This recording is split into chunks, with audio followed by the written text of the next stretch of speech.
Mixing with Maxine. Remember butter, we were once like lovers, we were quite a team.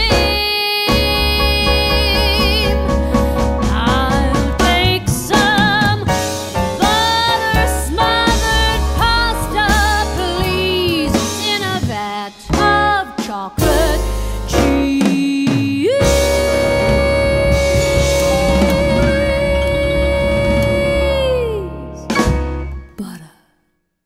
Good morning and welcome back to Mixing with Maxine.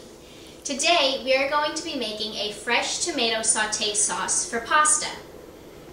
The first thing you do is take a pot of boiling water and you put your tomatoes in the pot for about a minute. You'll see when the skin splits. Then you put the tomatoes in an ice bath and the skin falls right off. And I use plum tomatoes, and then you have a perfectly shaped tomato. Then you're going to cut your tomatoes. You lay the tomato, after you cut it in half, you lay the tomato flat side down so that it doesn't roll around. And then for this size tomato, I get about 5 slices, and then you just coarsely chop it.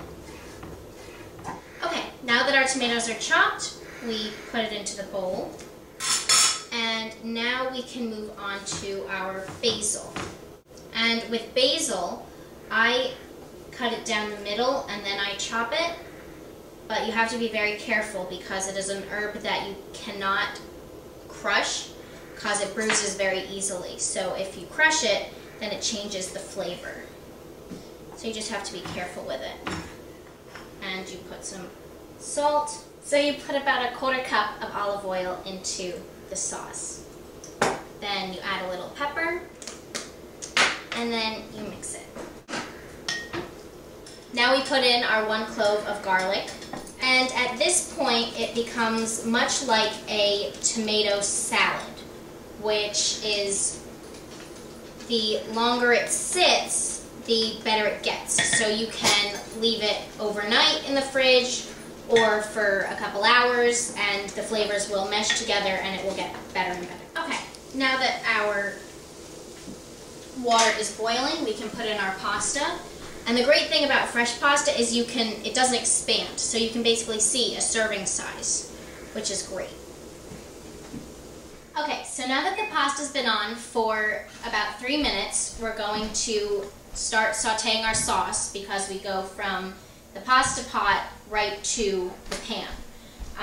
You want to turn your pan on so it starts to get hot, and then you put in some olive oil. Then you add in the tomatoes. Now that is a great sound.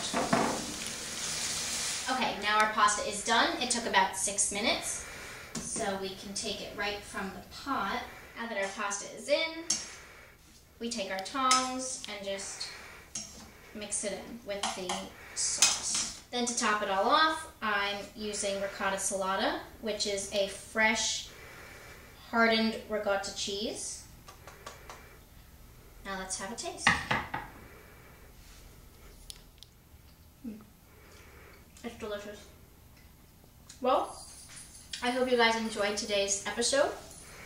I hope you try the recipe, and have a great day.